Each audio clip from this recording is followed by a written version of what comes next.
Pessoal, nas nossas últimas aulas, a gente tem procurado dar um enfoque de uma visão mais ampla da nossa consciência, uma visão mais ampla da nossa personalidade.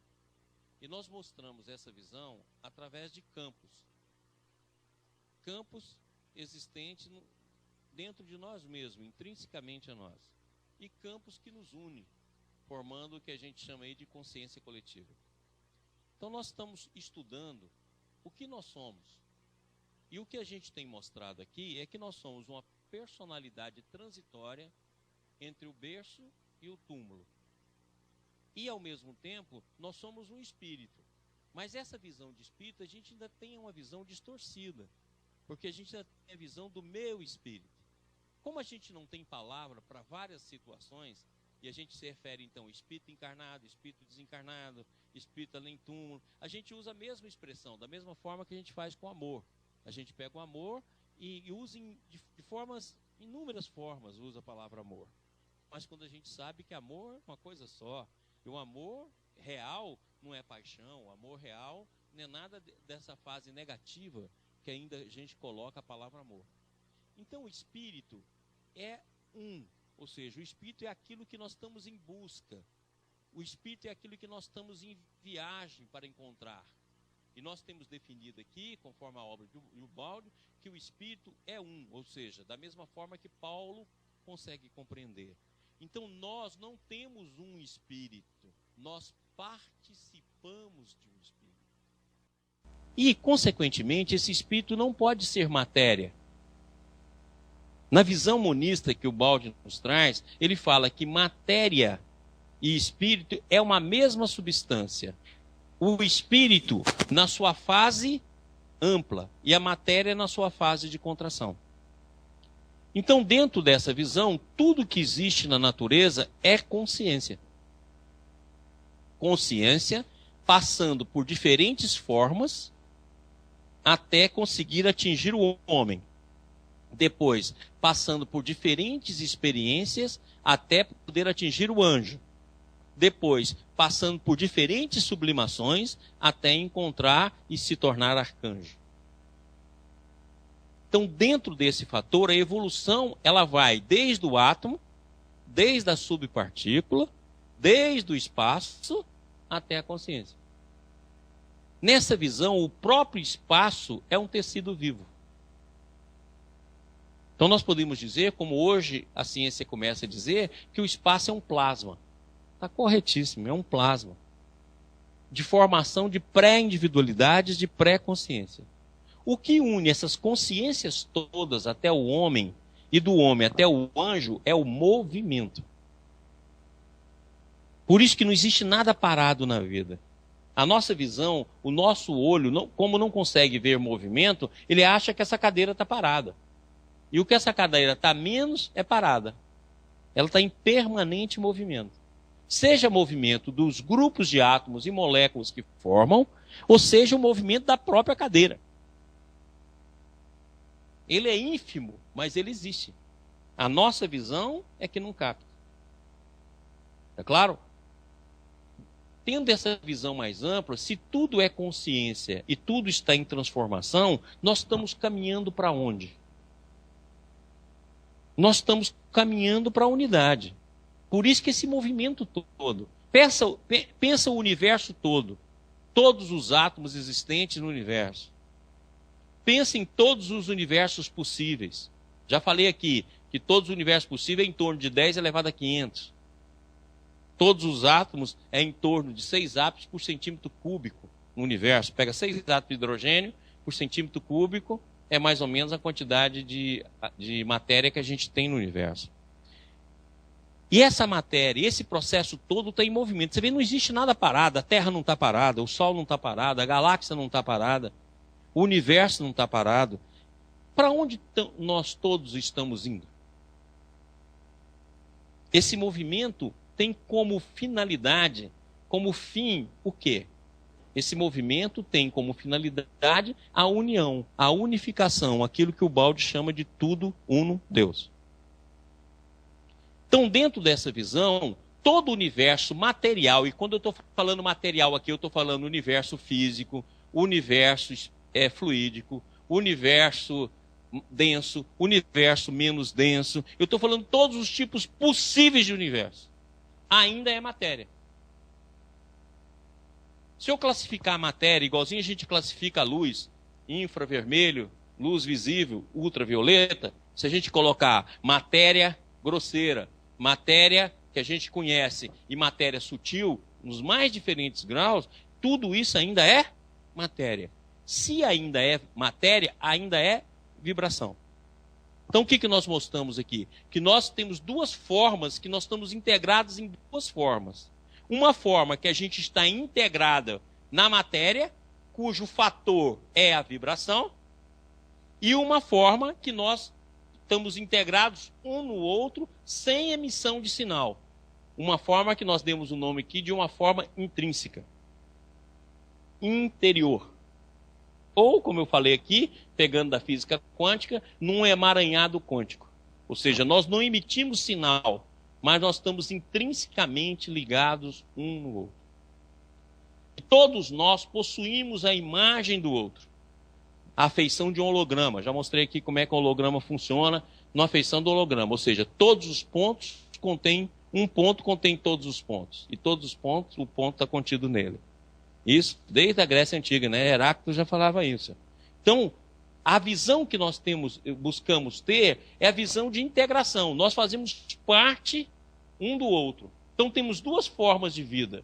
Uma forma de vida baseada no movimento da evolução e na vibração, e uma forma de vida intrínseca. Interior. Na forma de vida intrínseca interior está a presença de Deus. A primeira manifestação de Deus é a vida.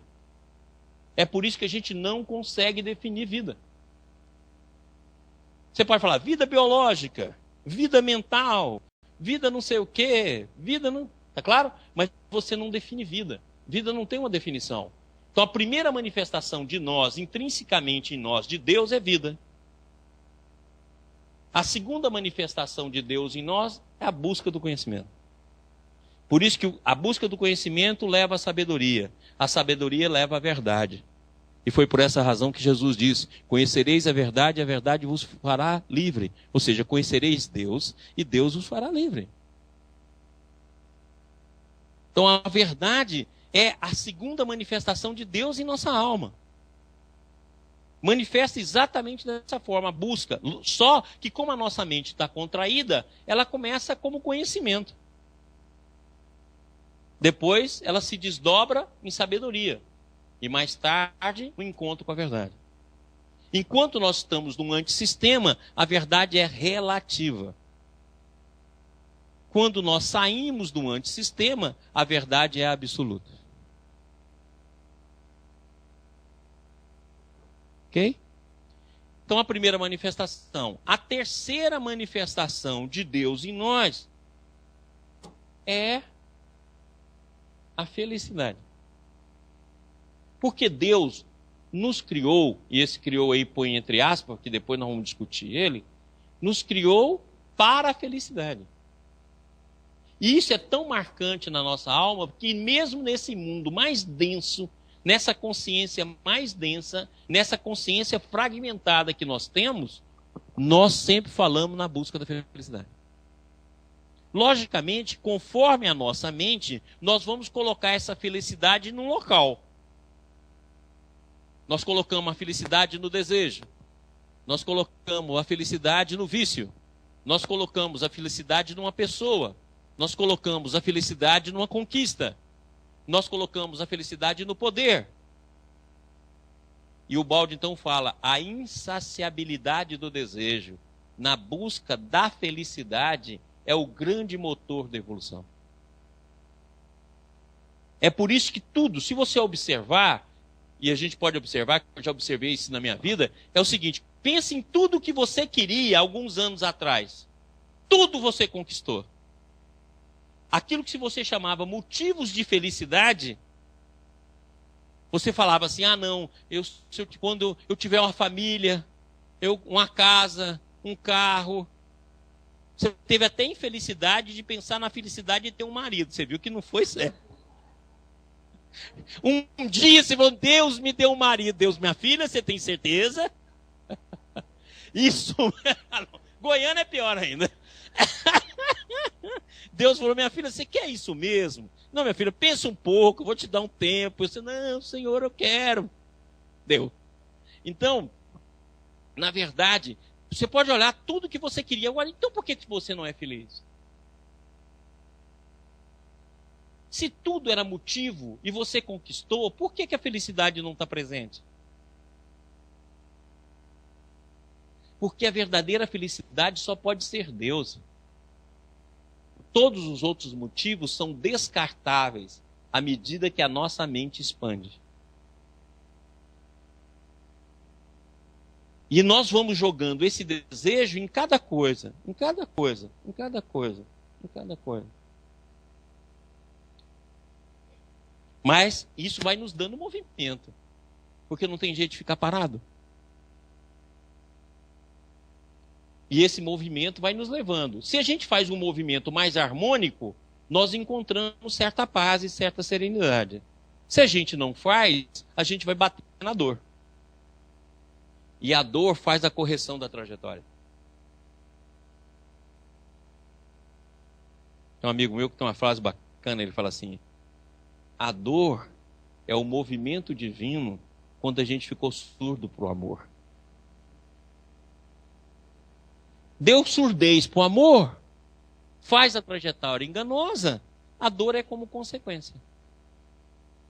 Só que a dor, e a gente sempre achou que a dor é um patrimônio dado pelo divino. Não é, gente. A dor é um processo da nossa própria consciência. Deus é misericordioso, Deus é amor. Então, qualquer erro que você comete, para você tem a misericórdia, bondade e amor. Agora, o erro, ele é intrínseco à consciência. Daquela forma que eu já mostrei aqui e que nós vamos usar muitas vezes essa visão. Vamos usar para o tempo também. Coloca a canetinha. Onde é que está a canetinha? Aqui.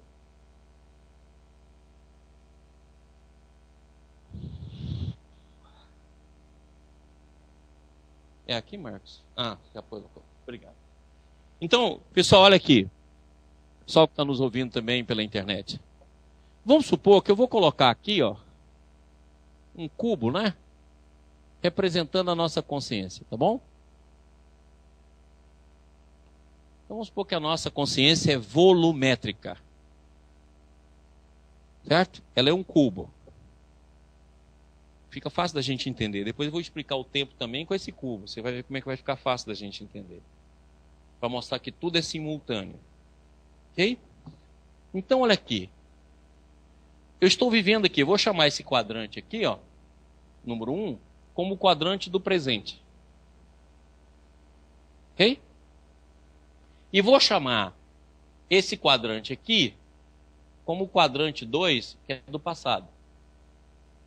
E vou chamar esse quadrante aqui em cima de 3 como do futuro. Ok? Então, todo o ato do presente está intercalado no passado. E automaticamente projeta no futuro. Só que a projeção no futuro é igual e contrário. Se o ato foi feito na direção destrutiva, a projeção no futuro ela é construtiva. Se o ato foi feito na direção construtiva, a projeção no futuro é super construtiva.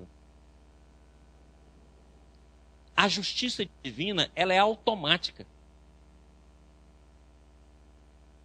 Então, na hora que eu dou um tapa nela aqui, eu construí o meu presente, baseado na violência que eu já venho cursando do passado. E automaticamente eu jogo para o futuro a reconstrução desse ato. Tudo dentro da própria consciência.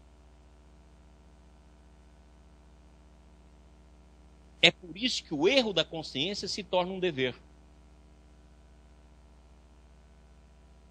E é um dever intrínseco. Você que quer consertar.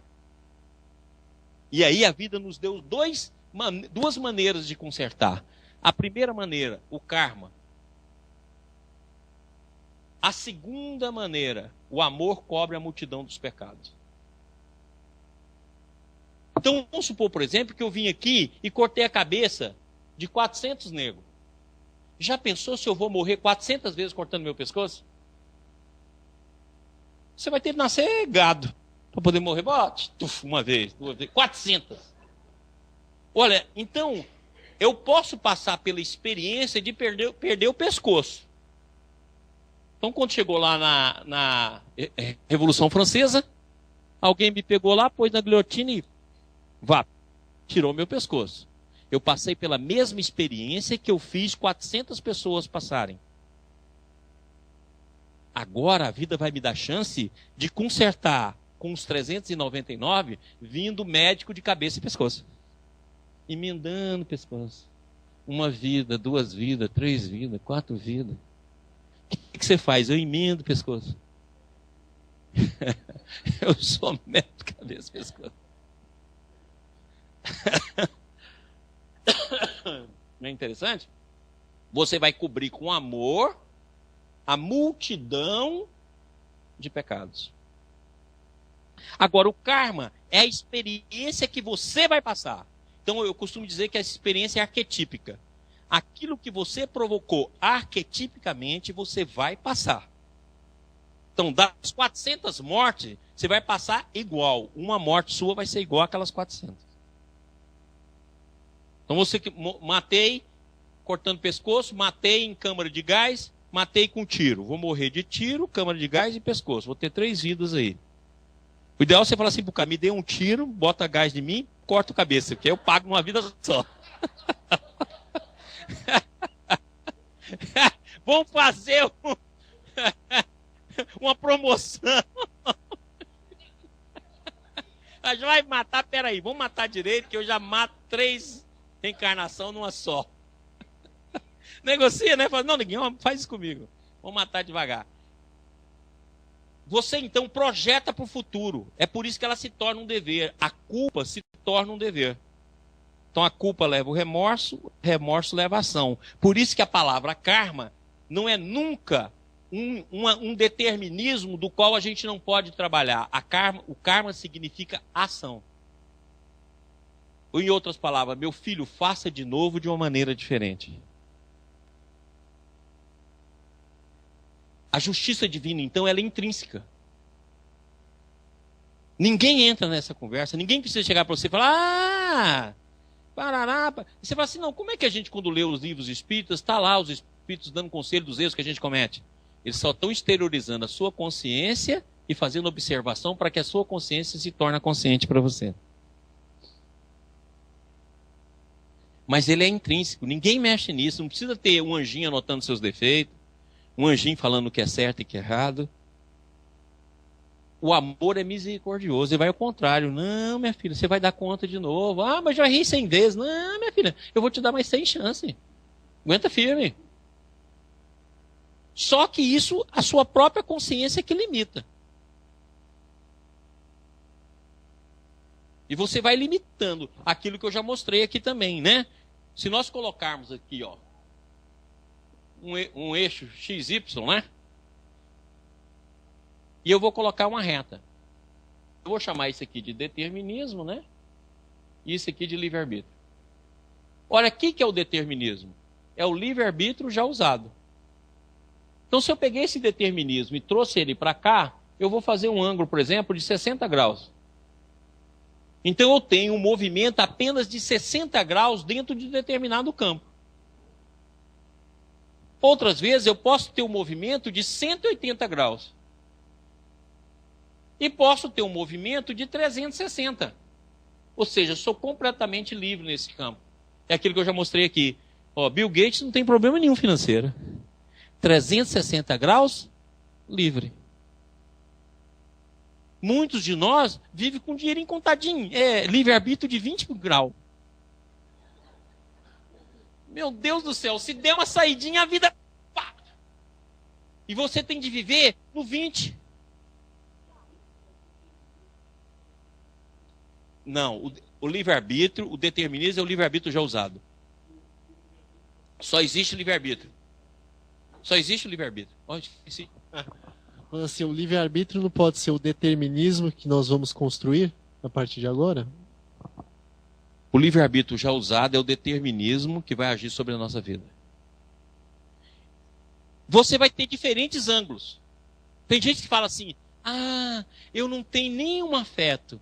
E a vizinha tem 3 amantes, mais um marido. Ela não tem problema nessa área. Ela é uma beleza, 3 amantes, um marido, e olha que os outros passam e ainda olham para ela. Tá claro? Cada um de nós vai estar numa fase do livre-arbítrio. Então nós temos, por exemplo, financeiramente 20%, na área do conhecimento 60%, 70%, certo? Na área familiar 80% aberto. É isso que faz a diferença na nossa vida. É o livre-arbítrio que você já usou para controlar a sua vida. Na hora que você abrir ele inteiro, você tem 360 graus em tudo.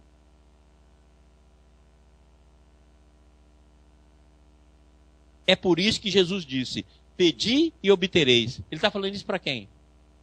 Para aqueles que construíram a possibilidade de liberdade.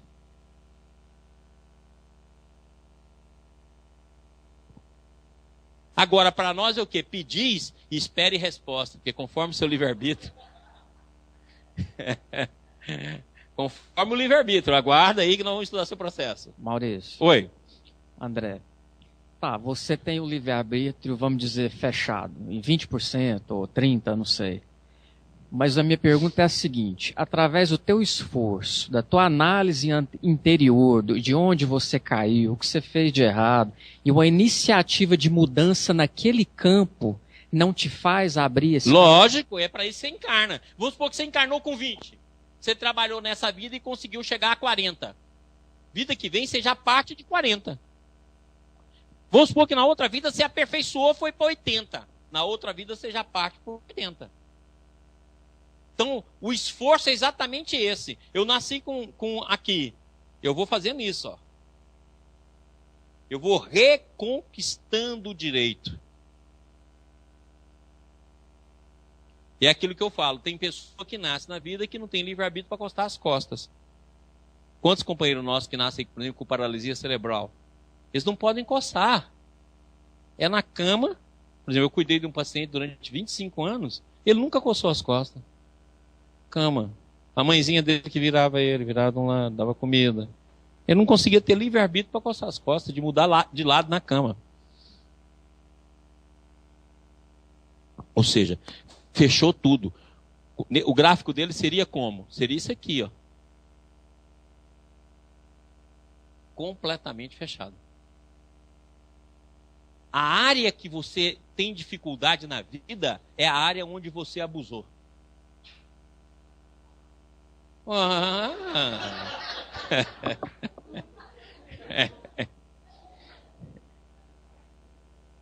Se você quer saber onde você abusou, faz esses gráficos aqui. Como é que é a minha vida no campo financeiro? Como é que é a minha vida no campo social? Como é que é a minha vida no campo afetivo? Como é que é a minha vida no campo do conhecimento? Ó, tem pessoa que recebe o conhecimento tudo de graça, já reparou? É de graça. Eu, por exemplo, todo o conhecimento que eu tenho, eu ganho de graça. Chega, me dá um livro, o outro fala não sei o quê, outra coisa chega para mim assim, de mão beijada. Nunca precisei fazer esforço para isso. Mas na outra área você vai ter de fazer um esforço danado. Onde você não é livre, o esforço é o elemento de abertura. Assessores aí. Olha, quem tiver pergunta, seja de Brasília, seja de Goiânia, ou o próprio da TV Ibis, por favor, é só mandar que a gente vai respondendo. Darlô. Maurício, determinismo, você já disse que vem de Deus. Perfeito? Não. Não? Não. Liberdade veio de Deus. Liberdade? Isso. Mas O determinismo de Deus é o amor, que é a liberdade absoluta. Mas quando o elétron, o átomo, ele tem um determinismo para chegar ao nosso livre-arbítrio. Mas ele que fechou. Você entendeu? Isso. A minha pergunta? O átomo se fechou de tal forma que ele perdeu todo o livre-arbítrio. Todo o livre-arbítrio. Então, ele aí está evoluindo deterministicamente através de Deus. Isso. Por quê? Exato. Porque, na verdade, Deus vai agir no sentido de liberdade e devolver a consciência. Perfeito. Então, se determinismo de Deus chegou num ponto que deixou nós com livre-arbítrio. Esses 20%, vamos supor que eu ganhei só 20%. Os 80%, os 320% restante, pertence ainda a Deus, o determinismo? Não, pertence a você como possibilidade. Com possibilidade. Pertence a Deus como amor. Certo? E será teu pelo teu esforço. Por isso que ele fala para Adão, ganharás o pão com o suor do teu esforço. Mas Deus auxilia nesse aspecto, não? Então, na verdade, que amor é misericórdia. Então, amém, né? O que a gente tem de entender é essa imagem invertida de Deus que a gente tem. A gente sempre acha que Deus pune, que Deus castiga, eu tenho culpa por causa de Deus. Tem um monte de ideias sobre Deus que são totalmente falsas. Deus é amor, ponto final.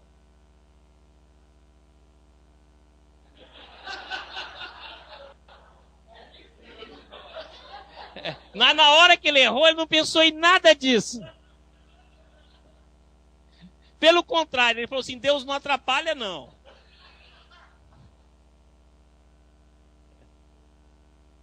Tá igual aquele ladrão que apareceu esse dia na televisão, né? Graças a Deus nós conseguimos roubar. É ruim.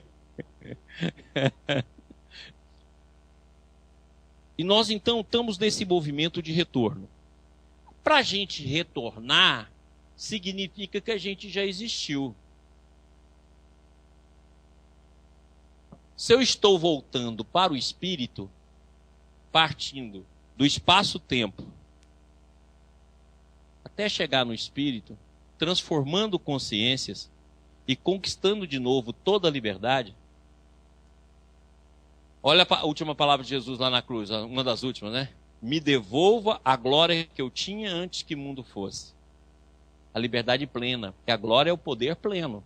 Lembra que eu mostrei aqui na aula passada? Poder, o outro lado, graça e glória. Então o poder dentro da graça é glória.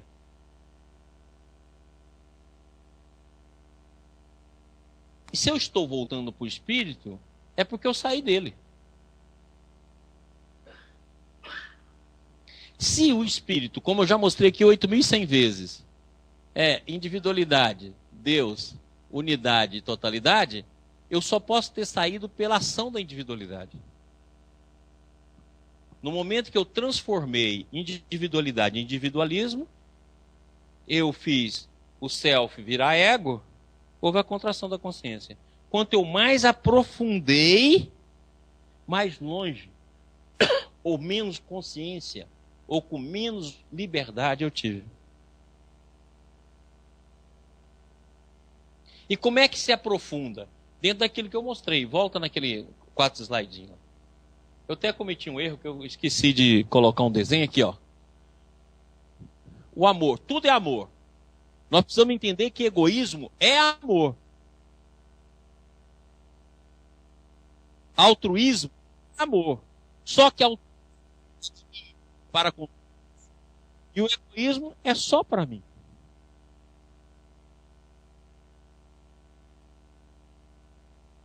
É por isso que quando vocês vão ler Bert Hellinger, ele fala lá, o incesto também é amor. Todo mundo assusta, o incesto também é amor? Por que ele quer dizer? Que o incesto é o amor em seu processo destrutivo. Não tem como nada não ser amor. Então o amor, já chego lá, Kekel. O amor, ele vai se colocar como egoísmo e vai se colocar como altruísmo. E como é que foi a queda? A queda deu-se aqui no poder. E foi o que? Degradando. Até chegar na negação, e a negação negar a si mesmo. Na hora que negou a si mesmo, perdeu a consciência. É por isso que desce tanto. Ó. A evolução é exatamente o contrário. Até voltar no amor. Kekel. Raquel, Maurício, quando ele fala que Hitler foi tomado a serviço, é nessa visão aí que ele diz que Hitler não é aquele monstro que a gente entendeu. Ele quis dizer que Hitler foi tomado a serviço da humanidade para executar aquela tarefa. Mas aí você tem uma visão de missão, não é assim. Eu falo, não sei qual dos livros do Ele fala, mas nós vamos entender isso aqui um pouquinho melhor. É o seguinte, na vida, se você tem liberdade, você só pode trabalhar na vida em dois sentidos. Ou você é construtor, ou você é destruidor. Se nós estamos em evolução, nós vamos ter períodos de destruição e construção. Destruição e construção. Certo? Destruir o que é velho para construir o que é novo. O Baldo fala nisso direto. Se nós vamos construir e destruir, pensa bem, dentro da família, dentro do meio social, dentro do campo do conhecimento, dentro do campo político, dentro do campo de uma nação. Você vai destruir e vai construir. São dois tipos de pessoas que existem para esse fim. Se eu coloco o meu livre-arbítrio à disposição da destruição, quando a vida precisar de destruidores, eu serei convocado. É por isso que eu ganho poder. A vida vai passar por um ciclo de destruição. Quem é destruidor aí? Eu, vem. Todo mundo eu quero vocês. Então, no próprio movimento da vida, que é uma espiral, coloca aqui para mim, por favor. O próprio movimento da vida, ela é uma espiral. O que é uma espiral? Subida e descida. Ponto de subida, ponto de descida. Se eu vou subir e descer, eu vou ter de destruir. Porque o que mais amarra a vida? O tradicionalismo. Não é assim que a gente chega a falar? Na minha família isso não é aceito de forma nenhuma. Porque o tradicionalismo vira lei. Como é que se vai avançar se não destruir? Se a mente vai ter de abrir, vai ter períodos de construção e destruição. E esses períodos são conexos. Então você vê, por exemplo, nós passamos pela Primeira Guerra Mundial e logo depois passamos pela Segunda Guerra Mundial. E graças à Segunda Guerra Mundial nós tivemos uma evolução medonha no campo da ciência. É um contrassenso. A destruição levou um processo de evolução numa rapidez que a gente jamais viu. Por quê? O período de destruição vem e varre. E o período de construção vem e assume. Então você só tem duas maneiras. Você pode também ser construtor, por exemplo, 30% e ser destruidor 70%. Vou te dar um exemplo disso na história, que fica mais fácil. Você pega Pedro I, um boêmio, mulherengo, que não queria saber nem de reinado, mas foi o cara que fez a independência. Ele foi construtor dentro dessa área, soube assumir aquele papel naquele momento e foi muitas vezes destruidor em outras áreas. Dom João VI, maluco, tomava banho, só gostava de frango, moezada, mas ele vai lá e faz inúmeros benefícios para o país. Construtor e destruidor. Agora, o que é o Hitler? Ele vem como um processo de construção, porque ele reergue a Alemanha em 4 anos. E de autodestruidor. Então ele se torna o epicentro da destruição. O mesmo acontece na natureza. Vocês nunca raciocinaram por que as forças da vida permitem que um vulcão exploda? Porque chegou a hora de varrer aquele processo. Não, o destruidor passa a ser a própria natureza, porque a natureza também está em transformação evolutiva. Se ela está em transformação evolutiva, ela vai ter períodos de construção e destruição. Wellen, supondo, por exemplo, que não haja uma terceira guerra mundial dentro do processo de transição da Terra, a própria Terra se encarregaria de promover essa transformação? Não vamos pensar na própria Terra, vamos pensar as forças da vida. As forças da vida podem usar a terra, pode usar a infecção, pode usar, entendeu? Pode usar um monte de recursos no processo de transformação do planeta. Essas transformações serão mais doloridas ou menos doloridas, dependendo da cota mental que a gente joga nisso. Nós devemos entender que não existe só uma ecologia de cuidar da natureza, existe uma ecologia mental também. Que a mente que rege tudo isso aí. Eu vou dar uma aula só sobre isso.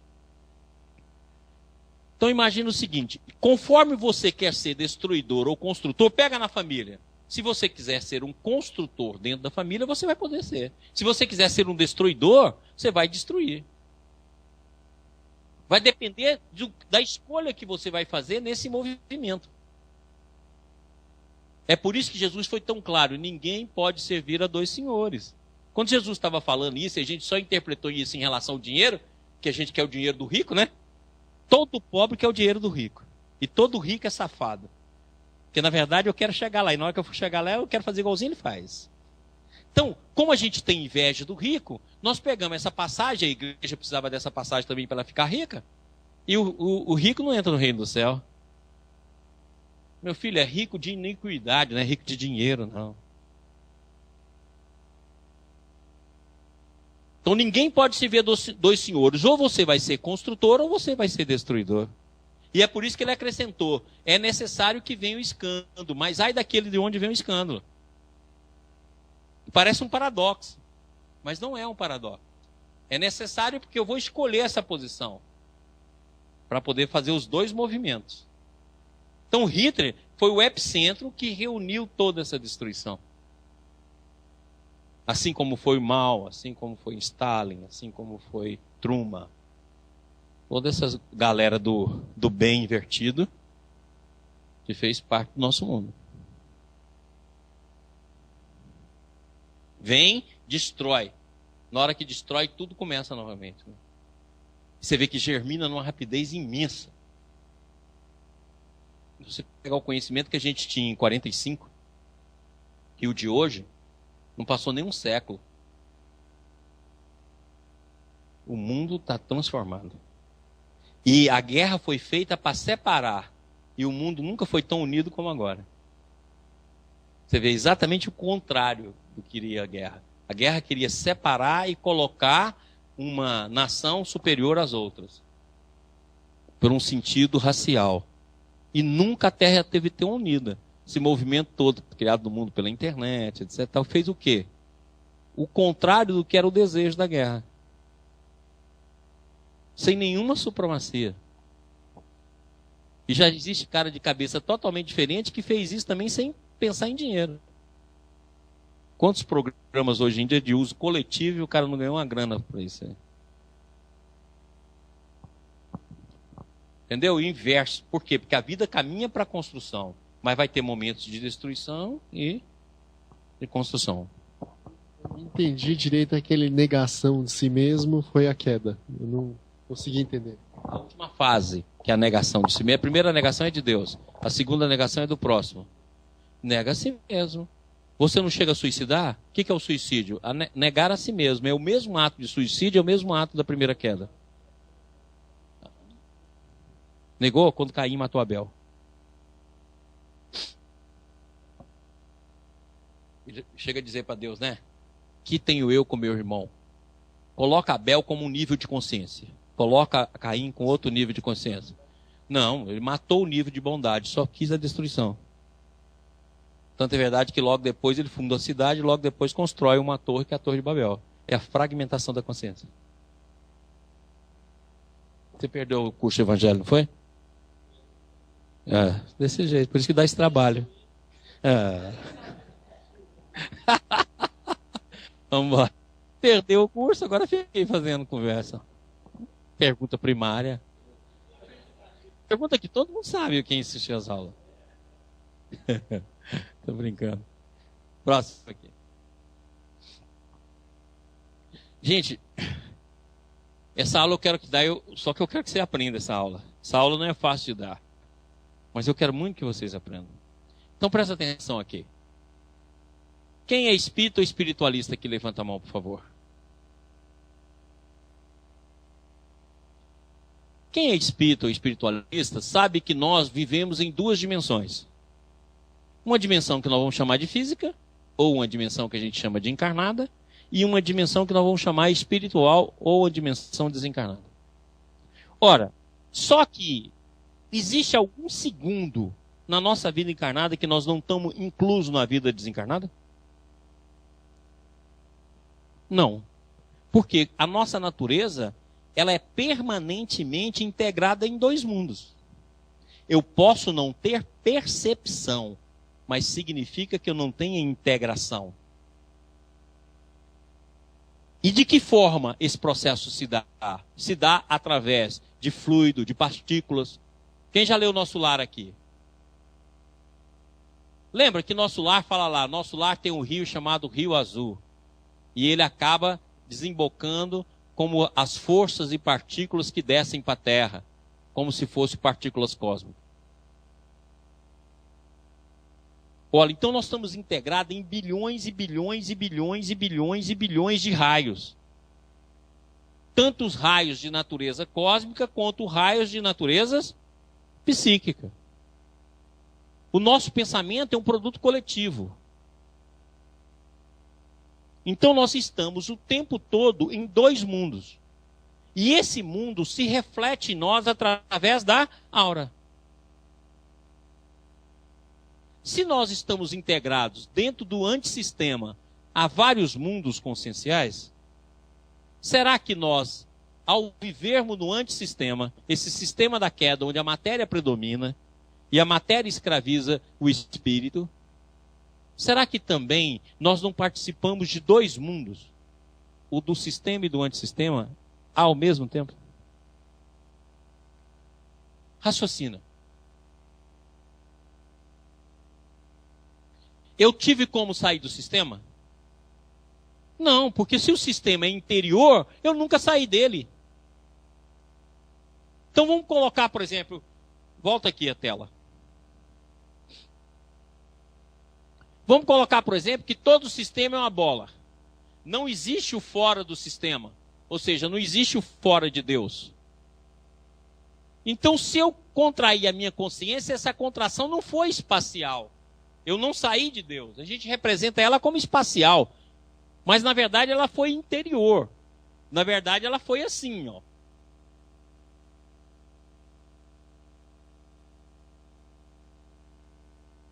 E foi consciencial.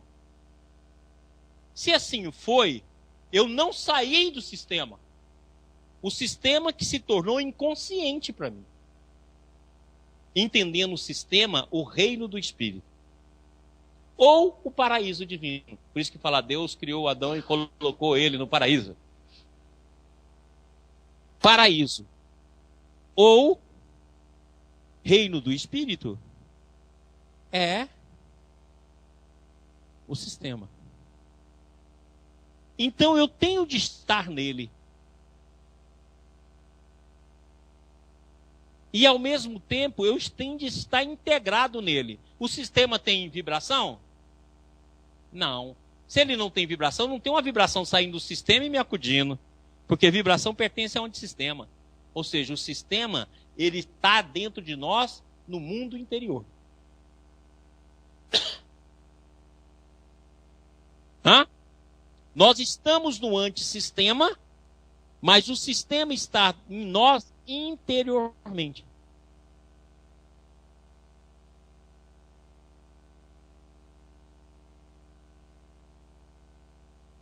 Agora, qual é o mecanismo onde o sistema está presente e a gente não percebe?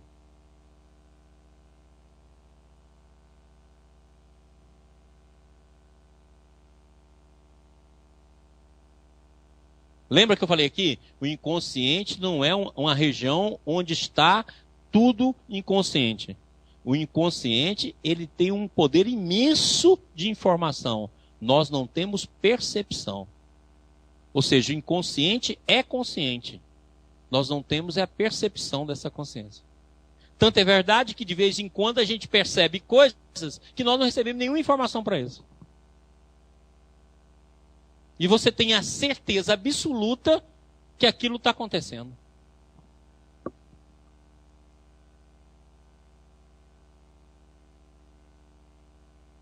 Então vamos voltar a falar aqui. Pessoal de Brasília, está entendendo? Nós temos dois mundos. O mundo espiritual e o mundo encarnado. Ou o mundo terreno. Nós estamos aqui nós participamos o tempo todo desses dois mundos. E isso está refletido nos nossos outros corpos, que a gente chama de aura.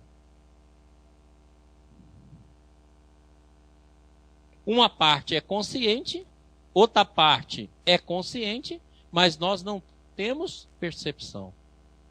Por exemplo, nós não sabemos que a luz tem várias outras frequências, nós só pegamos a frequência da luz visível. Mas nós sabemos que tem um monte de frequência infravermelha e ultravioleta, mas a gente não vê. E alguns animais veem. Alguns seres da natureza têm percepção.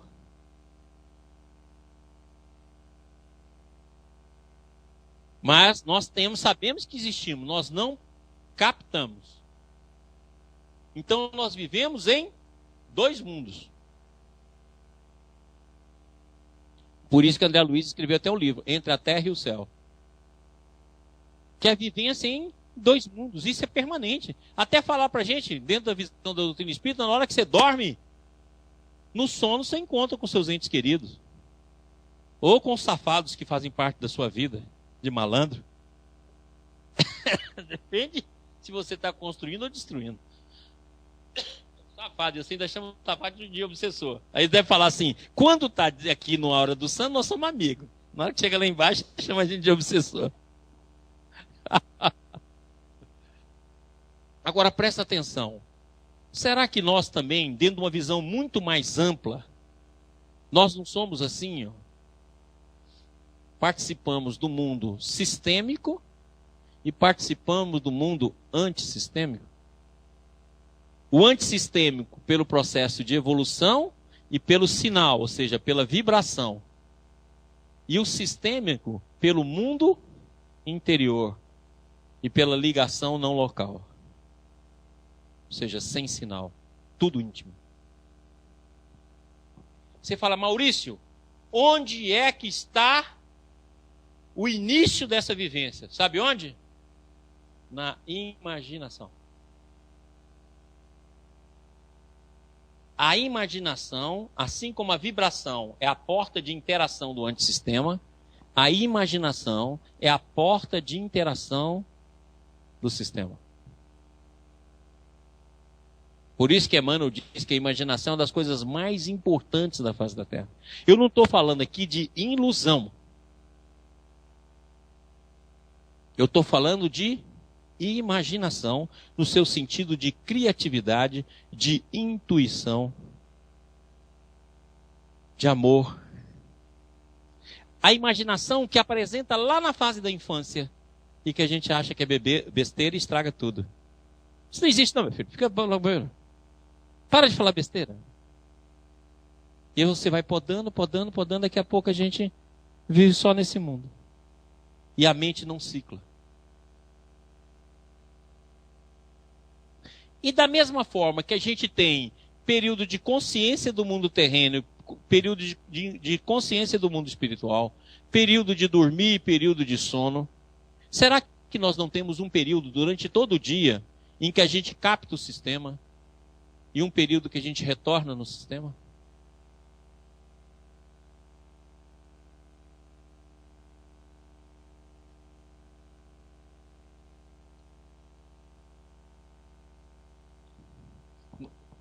É lógico que todo mundo tem que fazer isso. Todos os seres. E vou mais longe. Será que não é essa força de sistema e antissistema que faz a gente evoluir? Porque eu sempre perguntei o seguinte, qual o motor da evolução? E quem sustenta o pensamento que a gente consome? Que se o pensamento é energia, e a gente dissipa a energia na hora que a gente cria os quadros formados pela palavra, pelo clichê mental e pelo ato, quem repõe essa energia no sistema? Nunca pensaram nisso? De onde tira a energia? Todos nós falamos energia, pensamento e energia. Olha, se o pensamento é energia, ele é matéria. Então o pensamento, se ele é energia, ele é massa. E se é energia, ele vive se convertendo diferentes tipos de energia, onde a soma sempre vai ser zero, pelo princípio de conservação da energia. Agora, na dissipação da energia, quem mantém o circuito?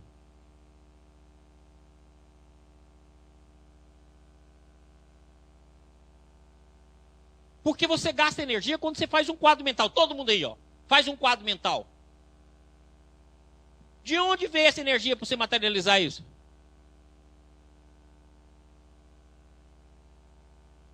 Fala a palavra. Fala a palavra. De onde você gastou essa energia para formar a palavra? Vai lá e faz o ato. E onde você gastou essa energia para fazer o ato? Por que razão, quando a sua mente está sobrecarregada, você fala assim, gente, eu estou sem energia, eu estou cansado. Nossa Senhora, nada me descansa. O que é isso?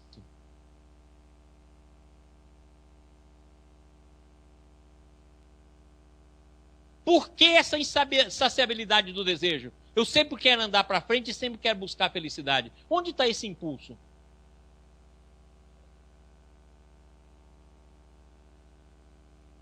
Aqueles que fazem a busca por Deus, onde está o impulso da busca de Deus? Por que razão você vai se preocupando com os outros à medida que você vai transformando a sua consciência? Se você é egoísta, você só preocupa com você. Mas na hora que você começou a olhar para o outro, você começa a preocupar com o familiar, depois você começa a preocupar com fulano, depois ciclano, e você, quando parte para auxiliar verdadeiramente, você não tem imposto, não tem cobrança, não tem nada. É como se fosse assim, eu tenho de fazer. De onde vem esse tenho de fazer? De onde? Agora vocês respondem essas respostas vagabundas, né? Eu queria muito que vocês pensassem nisso, de onde vem isso? Será que não é exatamente pela vivência que a gente tem dentro do sistema, diariamente, durante todo o tempo, e a nossa consciência não está imersa no sistema, e é exatamente a busca daquilo que a gente já conheceu, e a força que nasce desse movimento não intrínseco, é que gera o nosso mundo e que faz a nossa busca? Ou seja, então nós nunca saímos do sistema e permanecemos nele constantemente. Então sair de um campo de consciência para outro é facílimo se a gente despertar que nós já estamos lá.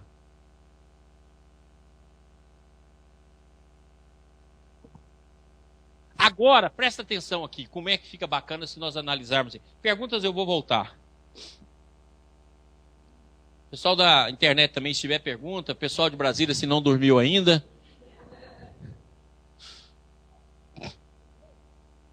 Vamos voltar aqui no nosso volume. Então, como eu falei, eu vou chamar isso aqui de presente. Vou chamar isso aqui de passado arcaico. Por que passado arcaico? Vamos supor que eu vivo aqui, ó. Então aqui eu chamo de presente. Aí eu construo uma linha em cima, eu vou chamar essa daqui de passado, essa aqui de presente. Então vamos supor que eu tenha a noção de tempo olhando apenas essa face do cubo. E tudo aquilo que eu vou passando, eu vou arquivando num passado arcaico ou num passado remoto. Então presta atenção. Como a nossa consciência está fragmentada, é como se eu vivesse apenas uma face do cubo. Eu só vivo aqui, ó. É como se eu pegasse essa cerâmica e vivesse aqui apenas a face da cerâmica. Então eu só vivo essa parte da frente do cubo. Para mim, o resto não existe. Ele existe como passado, mas dentro da mesma face do cubo. Mas nós sabemos que existe o passado reencarnatório. Esse passado reencarnatório está arquivado aqui na parte de trás. E nós também sabemos que existe o futuro. Vamos colocar que o futuro está aqui, ó.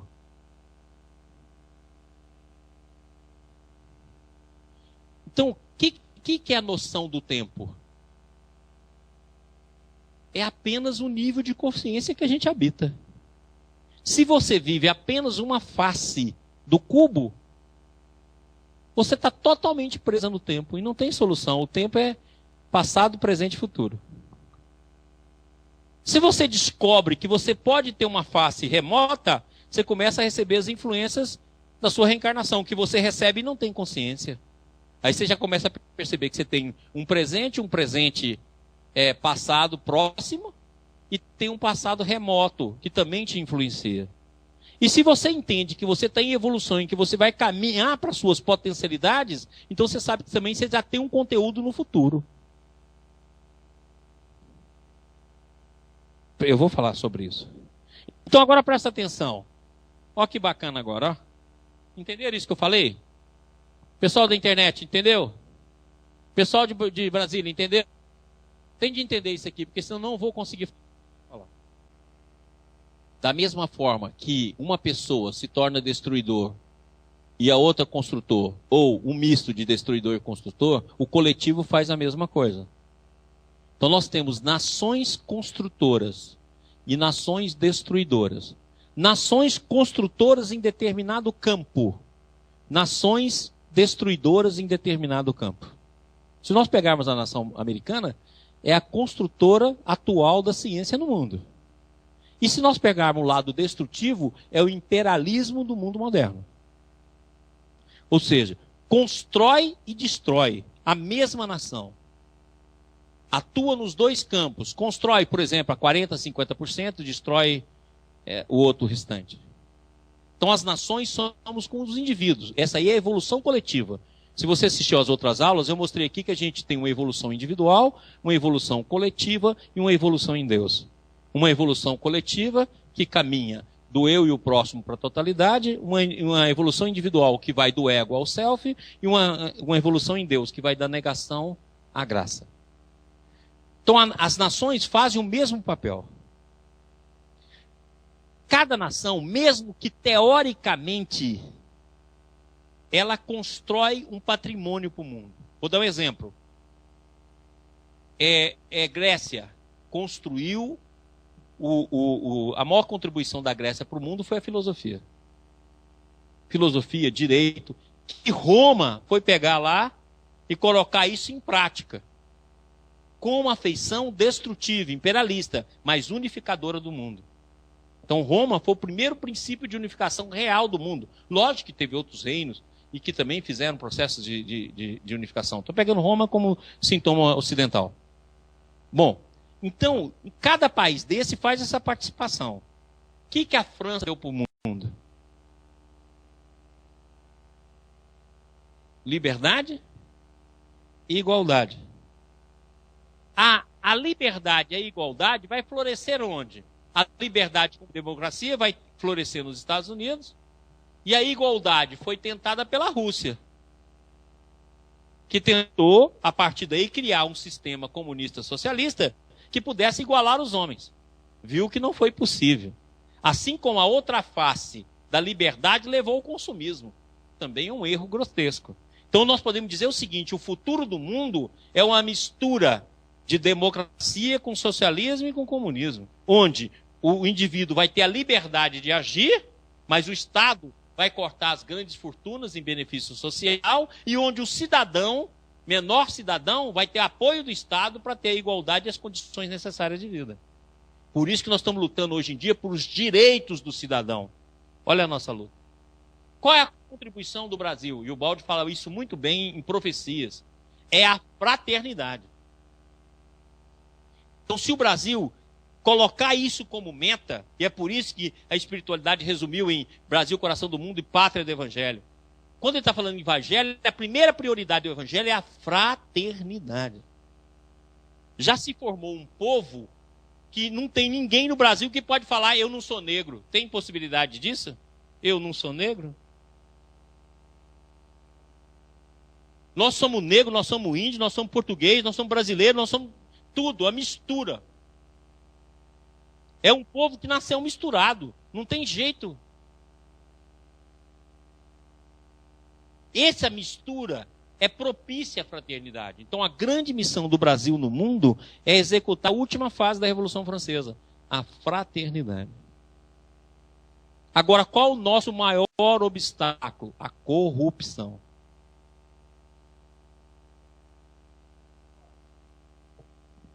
E o que mais nos falta?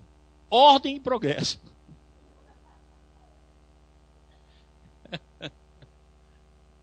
É o que mais nos falta, por isso já está lá, ordem e progresso.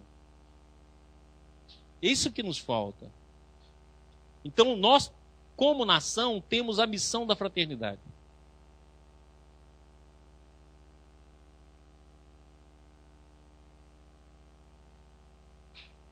Se nós conseguirmos fazer isso, acho que nós vamos cumprir o nosso papel no campo da vida. Se a gente não conseguir, vai ser igual o povo, que também já fez ao contrário. Vamos ceder teorias. E alguém vai aproveitar isso. Deus queira que seja prática. Mais alguma?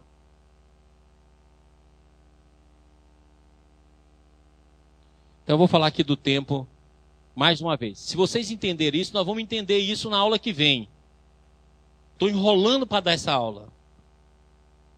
Mas se a gente começar a entender, vai ficar fácil depois entender, inclusive, o que o Beth fala na constelação familiar.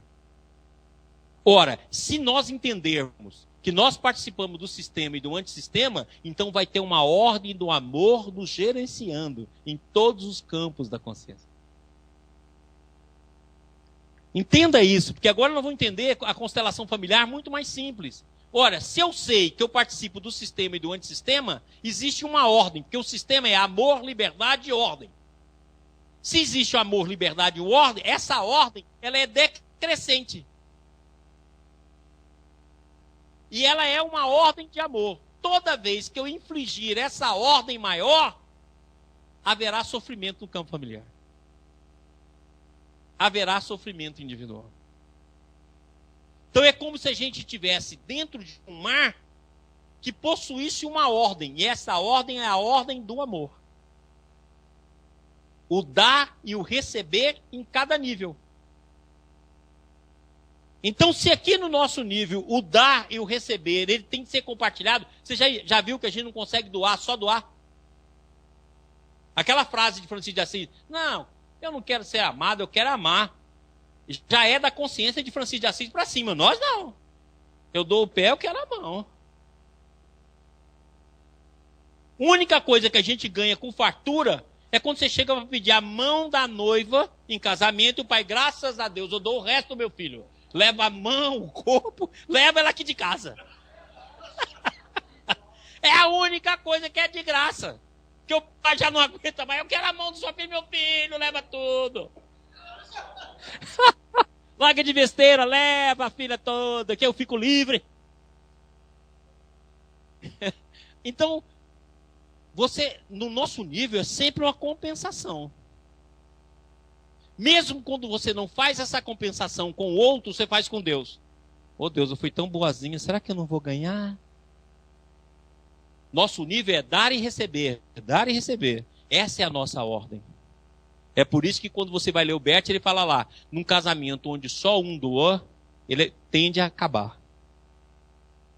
Porque está desrespeitando a ordem. Que ordem? A ordem do amor. Onde está essa ordem do amor? No sistema governando o antissistema. Lá em cima, eu posso só doar. Porque quanto mais eu dou, mais eu recebo de Deus. Aqui embaixo, como eu não tenho percepção divina, tudo que eu dou, eu quero de volta do próximo. Porque Deus penetra em mim e eu não percebo. Então não tem compensação.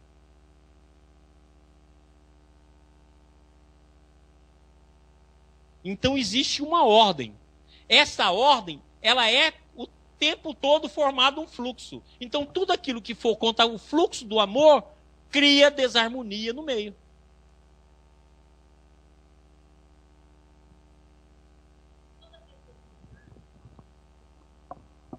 Vânia, Goiânia. Então toda vez que eu estou doando, eu estou esperando que tenha alguma coisa em volta, eu não estou dando. Não, você está esperando. Não minta. Tudo que a gente faz, a gente está esperando. Não, não está errado. É o nosso nível do amor, o nosso é esse nível. Você quer negar você? Vai dizer que você não é assim.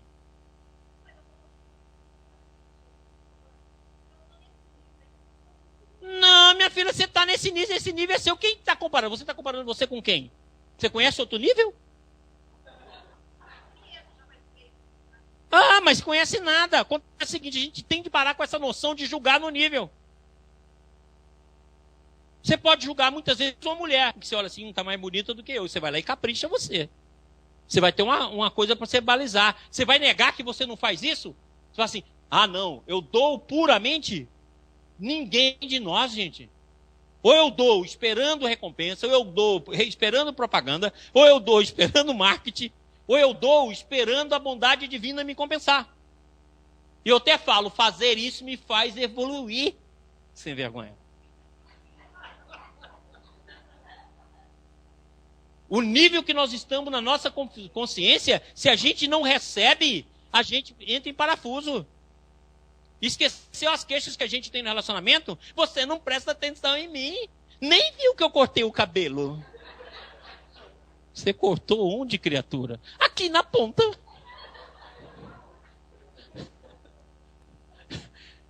Uai, você não presta atenção em mim? Você não leva o nosso relacionamento a sério? Quando eu serei uma prioridade na sua vida? Vai me dizer que não é assim? Chega no dia do seu casamento, compra um presente para ele e não te dê nada. Vá! Se você não vai ficar magoado o resto da vida no casamento, na festa do casamento dos anos 60, eu comprei para você e você não lembrou. Aí vai 70, 80, 90, 100 falando isso. O que significa isso? Isso não é só orgulho, é a necessidade de complementabilidade. Quem quer só doar? A única pessoa que a gente só doa é filho. E aí a hierarquia está certa. Filho você nem liga. Ah, quer mais? Toma. Não foi o suficiente? Vá. Porque filho é uma coisa que já é diferente. Mas no relacionamento a dois, com relacionamento com o próximo, a gente sempre está esperando isso. Nós podemos paulatinamente, mas na hora que descobre Deus. Porque o processo é sempre de doação e receber. Então, se eu consigo doar no mundo terreno, mas eu tenho a consciência já de perto para o mundo espiritual, eu nem ligo para aquilo que eu não recebo. Porque o plano espiritual já vai me mantendo. Se eu tenho uma consciência divina, aí é por isso que você vai encontrar essas almas. Que doa e fala, onde é que ela está se compensando? Nas fontes da vida. Então, se nós colocarmos aqui, ó, presta atenção, que os campos, todos os campos da vida, todos aqueles campos que eu mostrei na aula passada, eles têm dois fluxos. Um fluxo cósmico e um fluxo humano. Nós nos compensamos nesses dois fluxos. Pouco a pouco nós vamos casando o cósmico com o humano. E daqui a pouco nós podemos sustentar aqui doando o máximo para cá. Aí eu consigo.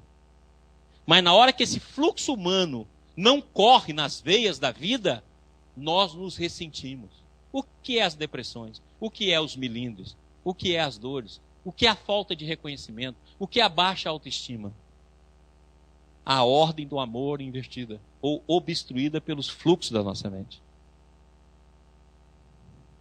Quem aqui não quer reconhecimento?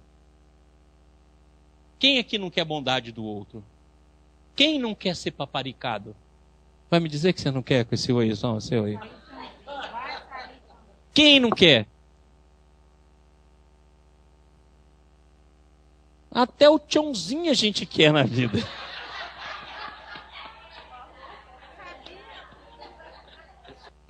Se eu não tenho nada, o tchãozinho é um paraíso.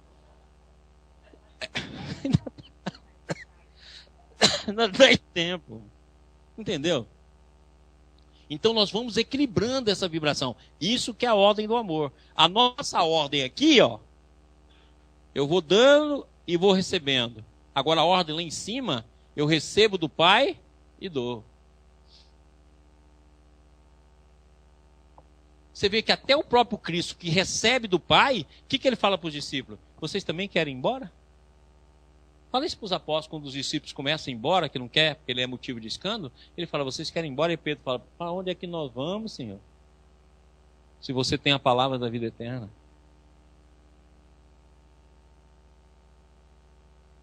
Ok? Não pensa que a descoberta de Deus exclui o próximo. A descoberta de Deus faz a gente amar o próximo e faz o próximo nos amar. Por que Deus está atrás de nós?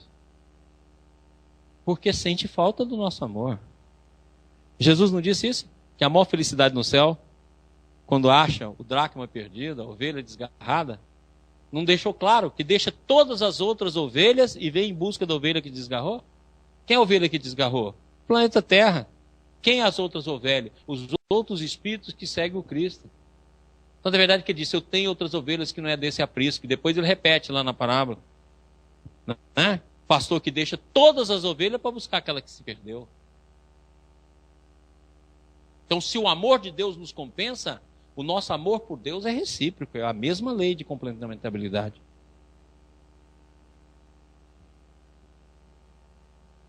Não pensa que o nosso amor para Deus é insignificante. Ele é único, porque nós somos exclusivos, nós somos únicos, nós somos unigênitos.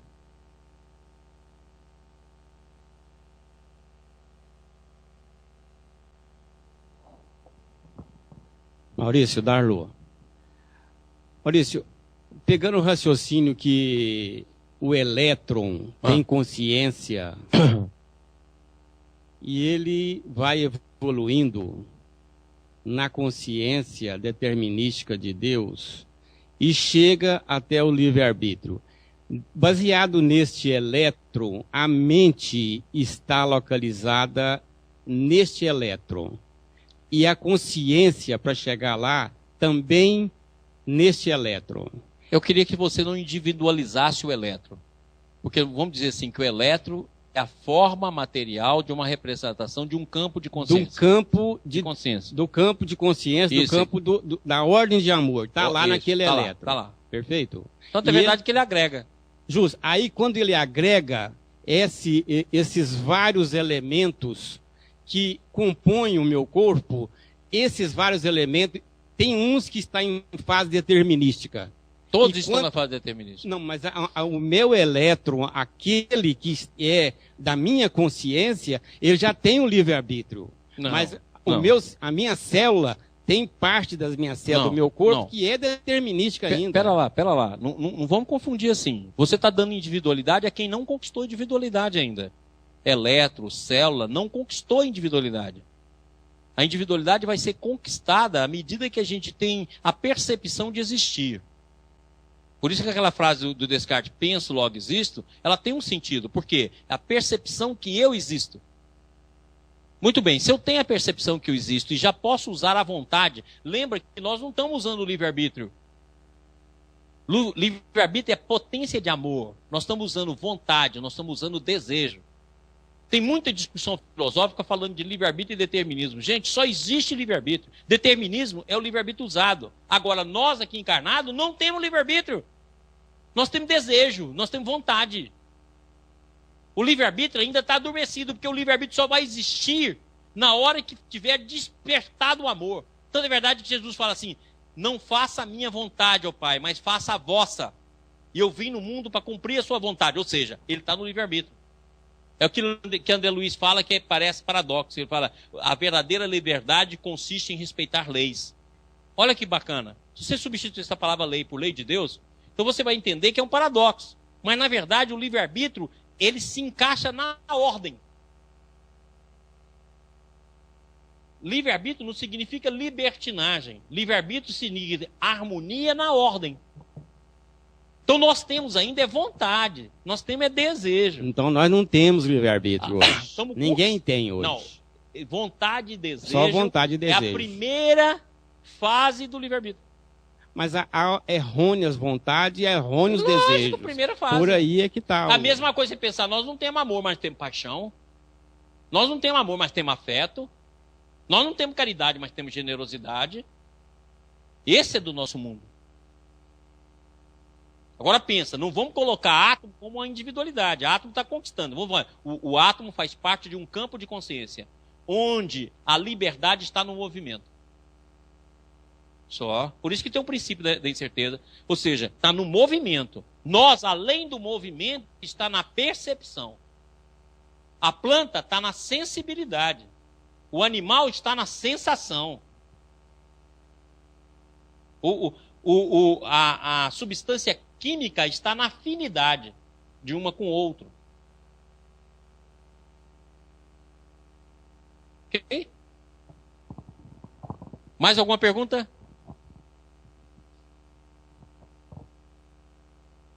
Então vamos encerrar nossa aula com esse negócio aqui que eu quero que você leve para casa e fica pensando nele. Voltamos aqui à nossa consciência volumétrica. Vocês entenderam? Se eu viver essa face aqui, eu vivo uma face só do cubo. Então eu só vivendo essa face. As outras faces não existem para mim. Então, é aquilo que eu já mostrei aqui com a caixa, não foi? Olha, então vamos colocar isso aqui como se fosse o nosso cubo. Se eu vivo aqui, ó, eu só vivo essa face. As outras faces estão dentro de mim, mas eu não percebo. Agora, se eu vou vivendo ela de baixo para cima, eu vou chamar isso aqui de baixo passado. Os de cima, presente. Os de cima, futuro. Mas eu estou vivendo apenas uma face. Mas a nossa consciência, ela é volumétrica. Olha quantas faces ela tem. E cada face dessa é ligada a um campo, formando um princípio coletivo. Quando eu descubro a face de trás, que é o passado remoto, eu descubro as reencarnações. Quando eu descubro a parte de cima, eu descubro as potencialidades do futuro. E aí tem outras coisas aqui que eu vou dizer. Mas vamos dizer que como a gente não saiu do sistema, existe dentro de nós um mundo simultâneo. Que o próprio Einstein descreve também na teoria da relatividade, em forma matemática.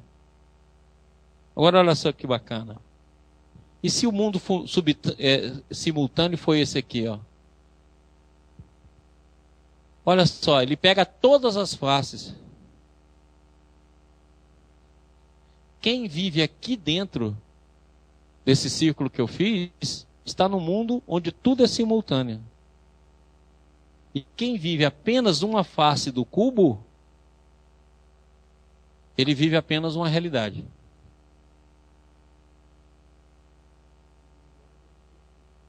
Depende do iluminado, pode ser um iluminado só pela luz, não vê nada.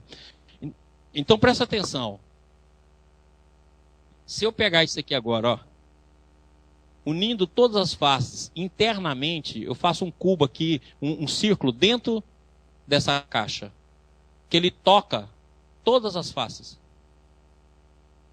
Quem está no círculo vive tudo, e tudo é simultâneo.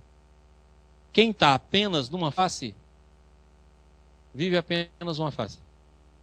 E se nós tivermos dois momentos na vida diária, em que a gente vive o círculo, onde tudo é simultâneo, e volta a viver por condicionamento apenas uma face. Então nós temos percepção de tudo a todo momento, mas mentalmente só percebemos a face que a gente vive. Quando alguma coisa do simultâneo pula para a face, a gente tem um insight, a gente tem uma intuição e percebe coisas que estão a quilômetros de nós.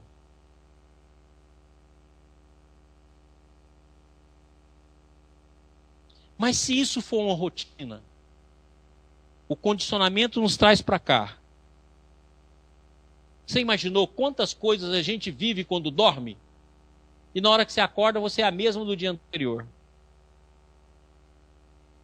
Modificada psiquicamente, porque o sonho modifica a gente. E se isso também acontecer? Nós vivemos simultaneamente todos os campos de consciência. E voltamos para a forma que a gente nos condicionou. Então, em determinado momento, eu vivo tudo e volto para cá. Vivo tudo, volto para cá. E como a minha mente está condicionada, eu vou transformando em passado, presente e futuro. Mas tudo ocorre ao mesmo tempo.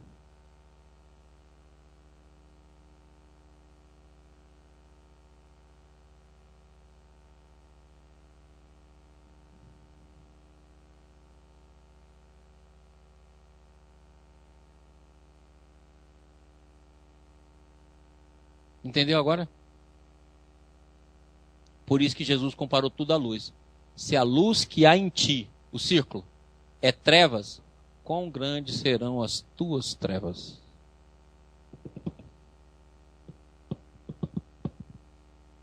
Vós sois capazes de fazer as obras maiores do que eu faço. Olha a potencialidade.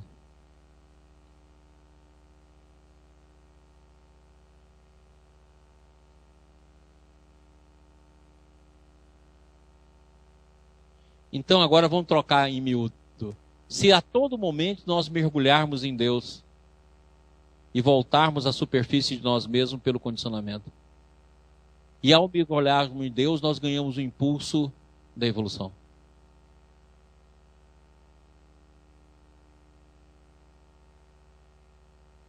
E aí nós vamos entender aquela passagem que tem lá no Atos dos Apóstolos. Nele vivemos, nele nos movemos e nele existimos. Olha que bacana, nos movemos. Só que nós não temos essa percepção. A gente quando volta para essa face aqui, ó, essa percepção some. Da mesma forma que quando a gente volta para a realidade do dia, o sonho some. Você fala, não, mas eu guardo o meu sonho. Criatura, vamos supor que você é um ser preguiçoso. Você dorme 8 horas por noite. Tá claro? Se você contar quantos segundos você guardou seu sonho, não dá 1 minuto, no máximo 2 minutos.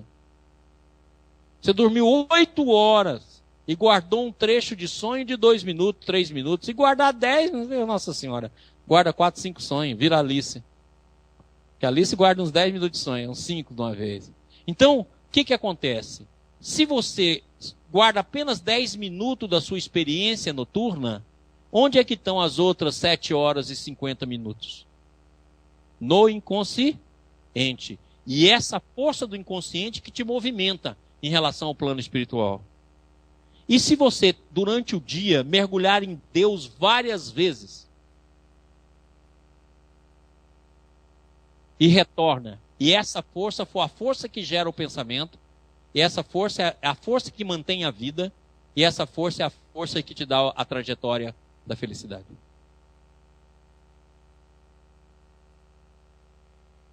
E essa força que cria a ordem do amor.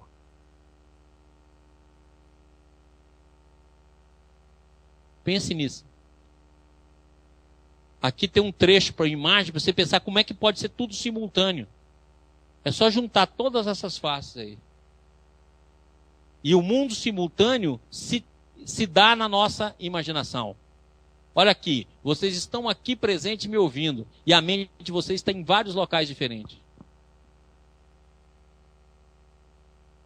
Ora, será que esse processo não pode ser ordenado para estar em mundos diferentes, dentro do mundo interior, onde nós vamos ganhar forma e vida?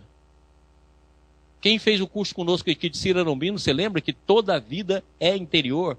E que Deus, a divindade, como ele chama, o divino, rege o mundo interior? Entendeu agora?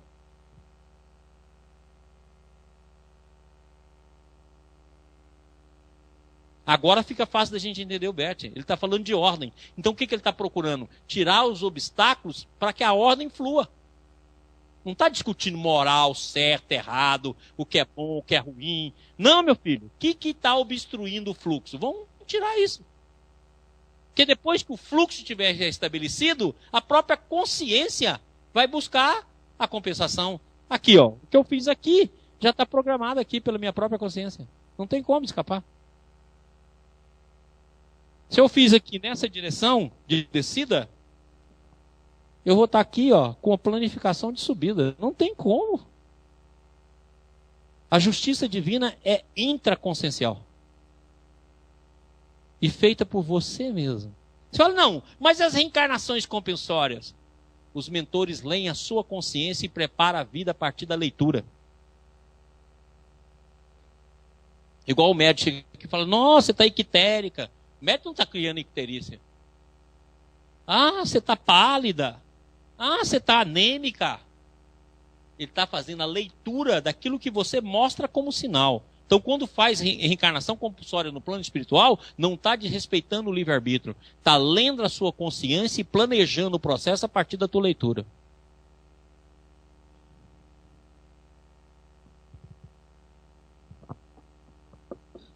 Isso que o senhor falou do simultâneo, quando a pessoa tem essas percepções, então é uma evolução dessa consciência dentro do antissistema. Essa pessoa está tendo uma evolução cada vez que ela consegue o simultâneo numa face, é uma evolução dela no antissistema. E é uma evolução do antissistema também como um todo, porque contamina, né? Cada pessoa que vai evoluindo ou despertando na Terra, ele está também elevando, ajudando a elevar, né, o antissistema. dúvida. Agora, o que eu quero que você entenda é o seguinte, que quando a gente alcançar esse nível, a gente não alcança ele, a gente só filtra de vez em quando algumas coisinhas, que nós vamos chamar de insights, vamos chamar de intuições, ou que os psicólogos chamam de mente oceânica, que é aquele momento que você parece que você é tudo na natureza, você é a árvore, quem passou por essa experiência sabe como é que é. É uma mente oceânica, mas só que nós não temos isso mantido. Os grandes homens já conseguem manter esse processo no dia a dia. É por isso que eles vão ser médiuns do amor. Nós conseguimos apenas dar uma subidinha e voltamos a ser o que somos. Dar uma subidinha e voltar. Mas nessa ida e vinda, como fosse uma agulha, de uma hora para outra a gente fura um plano de consciência. E a gente sai daquele plano de consciência e vai para outro. Aí a lei muda. Em cada plano de consciência existe uma lei. Essa lei do dar e receber que eu expliquei aqui é do nosso nível de consciência, onde o amor tem que ser compensado pelo outro. Mas outros já vivem outras leis. Muito bem. Pessoal, vamos encerrar. Quero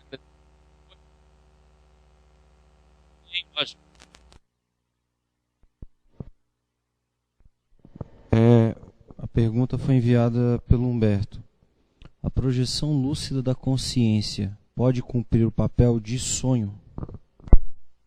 Olha, cada vez mais, Humberto, eu desconfio que não tem projeção de consciência. Tem apenas a tomada da consciência da simultaneidade. A projeção é porque a gente sempre coloca que a gente sai de um lugar e vai para o outro. Mas se tudo é simultâneo, eu já estou no outro lugar. Então, uma das coisas que nós vamos alterar com a compreensão é a nova visão da mediunidade. Ainda vou dar esse curso aqui. Certo? Uma nova visão da mediunidade. Que a gente vai começar a compreender que muitas vezes a gente não faz uma viagem astral ou uma viagem consciencial. A gente apenas toma consciência do lugar que a gente já ocupa, porque nós estamos ao mesmo tempo em todos os lugares. Agora, dentro da visão que a gente tem de consciência que se desloca, não tem a menor dúvida que o deslocamento da consciência é um dos meios que pouco a pouco vai fazendo a nossa percepção ampliar e tomar uma visão mais ampla do inconsciente. Podemos encerrar? Um beijinho, até semana que vem. Pessoal do IBS Goiânia, outro beijinho, até na outra semana, eu não vou estar aqui. E o pessoal de Brasília, bons sonos.